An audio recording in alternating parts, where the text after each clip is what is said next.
اعوذ باللہ من الشیطان اللعین الرجیم بسم اللہ الرحمن الرحیم الحمد لأہلہ والصلاة علی اہلہا اما بعد۔ ایک مرتبہ پھر نور نہج بلاغہ انٹرنیشنل کمپٹیشن کے ایک ایپیسوڈ کے ساتھ آپ کی خدمت میں حاضر ہیں۔ آج بھی نہج بلاغہ سے ہی معاد کے موضوع پر کچھ باتیں گزارش کی جائیں گی، لیکن اس سے پہلے میں تمام ناظرین کی خدمت میں ہدیہ سلام پیش کرتا ہوں۔ السلام علیکم ورحمۃ اللہ وبرکاتہ۔ جیسا کہ ہمارے ناظرین بخوبی آگاہ ہیں، معاد اور قیامت بھی ہمارے اسلامی اور دینی عقائد کا اہم حصہ ہے۔ قرآن کریم میں اگر احکام سے متعلق 500 آیتیں ہیں کم و بیش، تو معاد سے متعلق تقریباً 2000 آیات ہیں، یعنی تقریباً 4 گنا تاکید ہے اور آیات وارد ہوئی ہیں احکام کے مقابلے میں۔ یہ اس لیے ہے کہ اگر معاد نہ ہو، قیامت نہ ہو، سزا اور جزا نہ ہو، ثواب و انعام عقاب نہ ہو، تو پھر احکام کا کوئی فلسفہ نہیں رہ جاتا ہے، بلکہ زندگی ہی بے معنی اور بے مقصد ہو جاتی ہے۔ کسی عمل کا کوئی ہدف باقی نہیں رہ جاتا ہے، اور کوئی بھی انسان نیک عمل انجام دینے کے لیے آمادہ نہیں ہوگا۔ اگر مظلوم کو اس کی جزا نہ ملے، اگر ظالم کو اس کے کیے کی سزا نہ دی جائے، فاسق و فاجر، نیک اور متقی پرہیزگار انسان سب ایک جیسے ہوں، تو پھر طے ہے کہ کوئی بھی انسان نیکیوں کا خوگر نہیں ہوگا، اچھائیوں کی طرف نہیں آئے گا، برائیوں سے اپنے آپ کو نہیں بچائے گا۔ یہی وجہ ہے کہ قرآن کریم میں بھی تاکید کی گئی ہے، اور مولا متقیان امیر المومنین حضرت علی بن ابی طالب، جو کہ قرآن ناطق ہیں، مفسر قرآن ہیں، شارح قرآن ہیں، انہوں نے بھی اپنے کلام میں، اپنے خطبات میں، اپنے کلمات میں معاد کو بڑی اہمیت کے ساتھ بیان کیا ہے۔ خطبہ نمبر 91 میں معاد سے متعلق، قیامت سے متعلق بہت سی باتیں ہیں۔ اس کا فقط ایک جملہ میں آپ کی خدمت میں پیش کرنا چاہتا ہوں کہ وَخَلَقَ الْآجَالَ فَأَطَالَهَا وَقَصَّرَهَا وَقَدَّمَهَا وَأَخَّرَهَا وَوَصَلَ بِالْمَوْتِ أَسْبَابَهَا۔ اللہ نے زندگیوں کی طویل و قصیر مدتیں معین کی اور انہیں آگے پیچھے رکھا، اور پھر سب کو موت سے ملا دیا۔ ہر انسان جو اس دنیا میں آیا ہے، اسے بہرحال ایک دن دنیا سے رخصت ہونا ہے، موت کا مزہ چکھنا ہے، اور پھر اپنے نامہ اعمال کے ساتھ، اپنے تمام تر چھوٹے بڑے اچھے برے اعمال کے ساتھ خدا کی بارگاہ میں حاضر ہونا ہے، اور اس کے لیے جواب دہ ہونا ہوگا انسان کو۔ مولا فرماتے ہیں حکمت نمبر 132 میں کہ ہر دن خدا کا ایک فرشتہ آواز دیتا ہے کہ اے لوگو، پیدا کرو تو مرنے کے لیے، جمع کرو تو فنا ہونے کے لیے، اور تعمیر کرو تو خراب ہونے کے لیے۔ یعنی انسان کو ہر حال میں آخری انجام پر نظر رکھنا چاہیے۔ کوئی انسان ہمیشہ زندہ رہنے والا نہیں ہے۔ فَلَوْ أَنَّ أَحَدًا يَجِدُ إِلَى الْبَقَاءِ سُلَّمًا أَوْ لِدَفْعِ الْمَوْتِ سَبِيلًا لَكَانَ ذَلِكَ سُلَيْمَانُ بْنُ داؤد علیہ السلام۔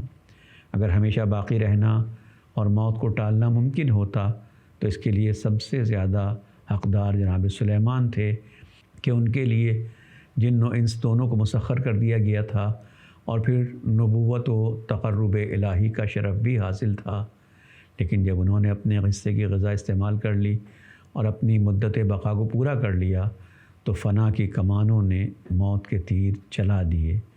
یعنی ظاہری اعتبار سے اور باطنی اعتبار سے، مادی اور معنوی دونوں اعتبار سے وہ بلند مرتبے پر فائز تھے۔ ان کے لیے بقا کے اسباب فراہم تھے، مادی طور پر بھی، معنوی طور کے اوپر بھی۔ لیکن ان کا اس دنیا سے رخصت ہونا اس بات کی دلیل ہے کہ کوئی بھی انسان دنیا میں ہمیشہ باقی نہیں رہے گا، بلکہ اسے ایک نہ ایک دن یہاں سے رخصت ہو جانا ہے۔ موت کی کیفیت کیا ہے، موت کا عالم کیا ہے، جب موت آتی ہے تو انسان کے اوپر کیا گزرتی ہے، اس کے بعد کن مراحل سے ہمیں گزرنا ہوگا، کس طریقے سے ہمارا امتحان لیا جائے گا، یہ تمام باتیں مولائے متقیان امیر المومنین سے بہتر کوئی اور بیان نہیں کر سکتا ہے۔ آپ فرماتے ہیں وَإِنَّ لِلْمَوْتِ لَغَمَرَاتٍ هِيَ أَفْزَعُ مِنْ أَن تُسْتَغْرَقَ بِصِفَةٍ أَوْ تَعْتَدِلَ عَلَىٰ عُقُولِ أَهْلِ الدُّنْيَا۔ موت کی سختیاں ایسی ہیں جو اپنی شدت میں بیان کی حدوں میں نہیں آ سکتی ہیں، انہیں بیان نہیں کیا جا سکتا ہے، اور اہل دنیا کی عقلوں کے اندازوں پر پوری نہیں اتر سکتی ہیں۔ جب ہمیں اس مرحلے سے گزرنا ہے تو پھر اس کے لیے ہمیں تیاری کرنا چاہیے۔ اس سختی سے اور اس مرحلے سے فرار ممکن نہیں ہے، مگر کیا کہنا مولائے متقیان کا، امیر المومنین کا، کہ وہ ان مراحل سے خوف زدہ کرنے کے بجائے اپنے چاہنے والوں کو اور عالم انسانیت کو آمادہ کرتے ہیں کہ بڑھو اور موت کا استقبال کرو، موت کو برا نہ سمجھا جائے، موت کی تکلیفوں سے ڈرا نہ جائے، بلکہ اپنے آپ کو موت کے لیے آمادہ کر لیا جائے۔ فرماتے ہیں وَبَادِرُ الْمَوْتَ الَّذِي إِنْ هَرَبْتُم مِّنْهُ أَدْرَكَكُم، اور اس موت کی طرف سبقت کرو جس سے بھاگنا بھی چاہو تو وہ تمہیں پا لے گی، اور ٹھہر جاؤ گے تو گرفت میں لے لے گی، اور تم اسے بھول بھی جاؤ گے تو وہ تمہیں بہرحال یاد رکھے گی۔ انسان کی ذمہ داری ہے کہ وہ موت کو یاد رکھے، بلکہ موت کی طرف سبقت کرے۔ آپ دوسرے مقام پر خطبہ نمبر 64 میں ارشاد فرماتے ہیں وَاسْتَعِدُّوا لِلْمَوْتِ فَقَدْ أَذَلَّكُمْ، موت کے لیے آمادہ ہو جاؤ کہ وہ تمہارے سروں پر منڈا رہی ہے۔ سوال یہ پیدا ہوتا ہے کہ موت کی تیاری کیسے کی جائے، موت کو اچھا کس طریقے سے بنایا جا سکتا ہے۔ موت جس سے ہر انسان گھبراتا ہے، ڈرتا ہے، خوفزدہ ہوتا ہے، اس سے انس کیسے پیدا ہوگا، اس کے لیے امام عالی مقام نے بہترین نسخہ فرمایا ہے۔ فرماتے ہیں جب انسان کا مقدر موت ہے اور یقیناً موت آنا ہے تو سب سے بہترین موت وہ ہے، باعزت موت وہ ہے جو راہ خدا میں آئے، جو انسان اپنی جان خدا کے لیے قربان کر دے، وہ موت بہترین موت ہے۔ ان اکرم الموت القتل، بہترین موت شہادت ہے۔ پھر آپ فرماتے ہیں والذی نفس ابن ابی طالب بیدہ لألف ضربۃ بالسیف اہون علی من میتۃ علی الفراش فی غیر طاعت اللہ۔ خدا کی قسم جس کے قبضہ قدرت میں فرزند ابو طالب کی جان ہے، علی کی جان ہے، میرے لیے تلوار کی 1000 ضربتیں اطاعت خدا سے الگ ہو کر بستر پر مرنے سے بہتر ہیں۔ مولا کائنات آواز دے رہے ہیں، متوجہ فرما رہے ہیں کہ اگر اطاعت خدا میں زندگی بسر ہو تو پھر موت دشوار نہیں ہے بلکہ انتہائی شیریں ہوتی ہے۔ دوسرے مقام پر آپ نے ارشاد فرمایا ہے کہ خدا کی قسم علی ابن ابی طالب کا لال موت سے اتنا مانوس ہے کہ جتنا بچہ اپنی ماں کے سینے سے ہوتا ہے۔ یہ اسی وقت ممکن ہے کہ جب انسان نے اپنے آپ کو موت کے لیے آمادہ کر لیا ہو، اپنا کردار اسی طریقے سے بنا لیا ہو اور زندگی کو اطاعت پروردگار میں بسر کیا ہو۔ موت کے سلسلے میں ایک اور مسئلہ اور ایک اہم ضرورت جو واقعاً ہمارے سماج کے لیے اور ہم جیسے افراد کے لیے انتہائی ضروری ہے، وہ موت کو یاد رکھنا ہے۔ دنیا میں جتنی بھی خرابیاں ہیں، جتنے بھی انحرافات ہیں، بدعمالیاں ہیں، مظالم ہیں، جو کچھ بھی ہو رہا ہے یا جو کچھ بھی ہوتا ہے وہ اس بنا پر کہ انسان موت کو یاد نہیں رکھتا ہے۔ انسان کے ذہن میں یہ بات راسخ ہو کہ یہ دنیا چند روزہ ہے اور ہمیں ایک نہ ایک دن یہاں سے بہرحال رخت سفر باندھنا ہے، یہاں سے روانہ ہو جانا ہے اور پھر حساب بھی دینا ہے، تو ظاہر سی بات ہے کہ اس کا رویہ، اس کا کردار، اس کا طریقہ زندگی الگ ہوگا، جدا ہوگا۔ لہذا امام نے ارشاد فرمایا حکمت نمبر 44، آپ فرماتے ہیں کہ طوبیٰ لمن ذکر المعاد وعمل الحساب وقنع بالکفاف اور رضی عن اللہ۔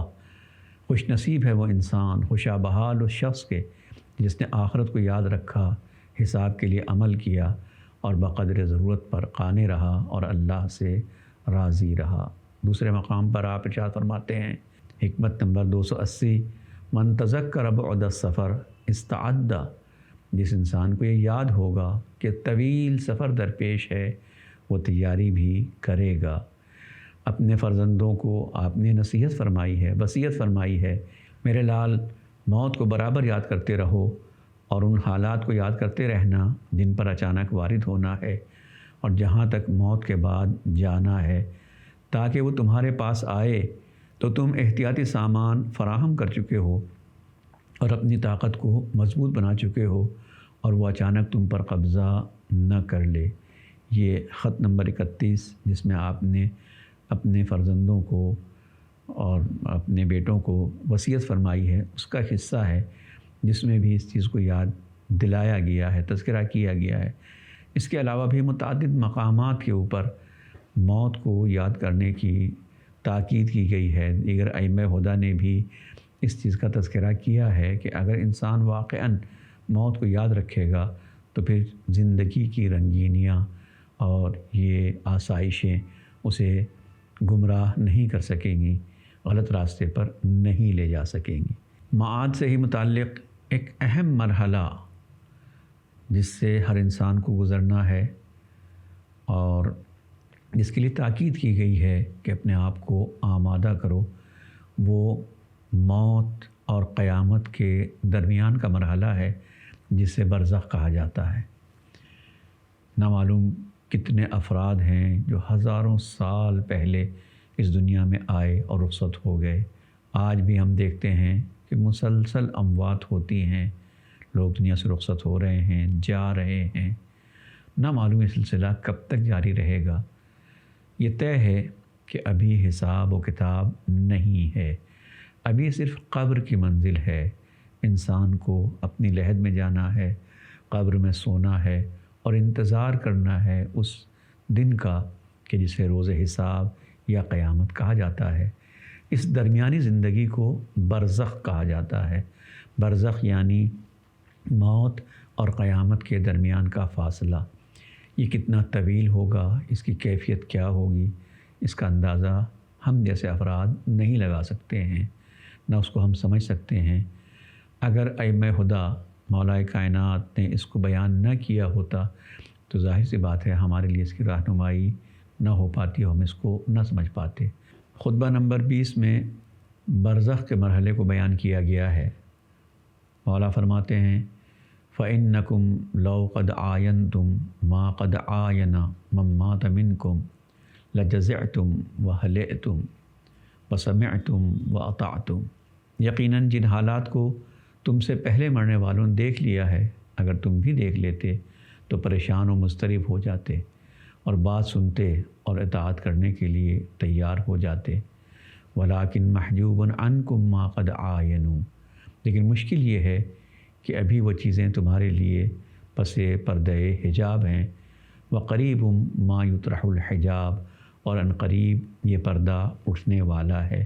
چونکہ انسان کو ابھی خبر نہیں ہے، انسان کو معلوم نہیں ہے کہ برزخ کی کیفیت کیا ہوگی، قبر کا عالم کیا ہوگا، وہاں کس طریقے سے فشار ہوگا اور کس طریقے سے انسان کو مختلف انواع و اقسام کے حیوانات اور کیڑے مکوڑوں کا سامنا ہوگا، یا اس کے برخلاف اگر وہ نیک عمل ہے، نیک کردار ہے، تو اس کی قبر کس طریقے سے نورانی ہوگی، کشادہ ہوگی، آرام دہ ہوگی۔ چونکہ انسان کو اپنے انجام کی خبر نہیں ہے، اس نے نہیں دیکھا ہے، اس لیے ابھی انسان اپنی مرضی کے مطابق زندگی گزارنا چاہتا ہے، عمل کرنا چاہتا ہے۔ لیکن جب پردے ہٹ جائیں گے تو پھر انسان کی نگاہوں کے سامنے تمام مناظر آ جائیں گے اور انسان پھر گھبرا کر، پریشان ہو کر راہ راست پر آئے گا اور یہ کوشش کرے گا کہ وہ نیک اعمال انجام دے گا۔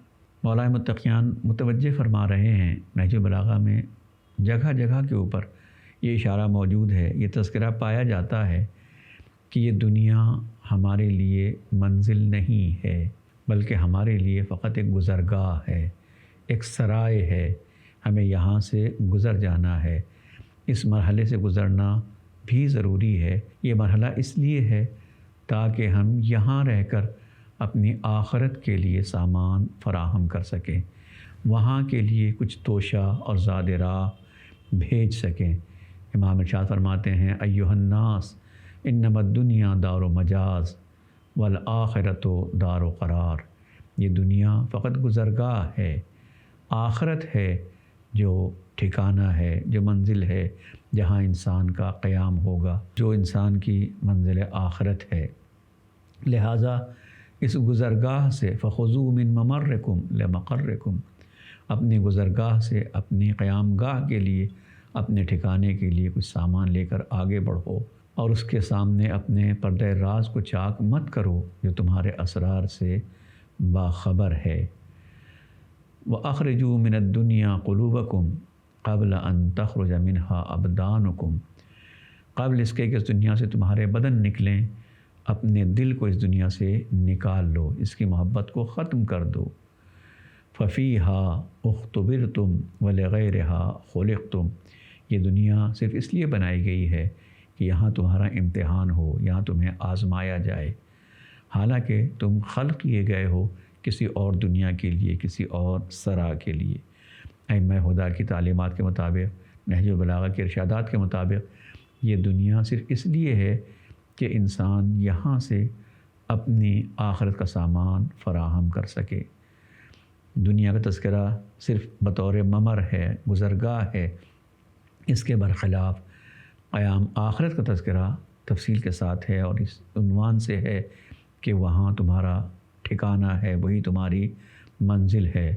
چنانچہ 42ویں خطبے میں امام ارشاد فرماتے ہیں فَكُونُوا مِنْ أَبْنَاءِ الْآخِرَةِ وَلَا تَكُونُوا مِنْ أَبْنَاءِ الدُّنْيَا، دیکھو آخرت کے فرزندوں میں شامل ہو جاؤ، اور خبردار دنیا کے فرزندوں میں شمار نہ ہونا۔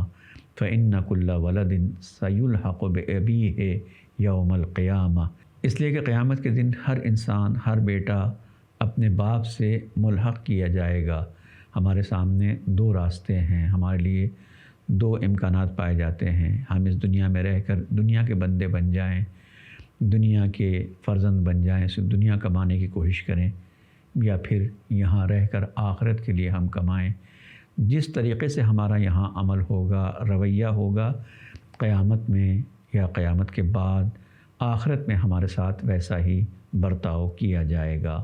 پھر آپ فرماتے ہیں وَإِنَّ الْيَوْمَ عَمَلٌ وَلَا حِسَابٌ وَغَدًا حِسَابٌ وَلَا عَمَلٌ، آج کا دن وہ ہے کہ جب عمل کی گنجائش ہے، آج روز عمل ہے، ولا حساب، اور کوئی حساب نہیں ہے، اور کل کا دن وہ ہوگا کہ جب حساب ہی حساب ہے، لیکن وہاں پر عمل کی گنجائش نہیں ہوگی۔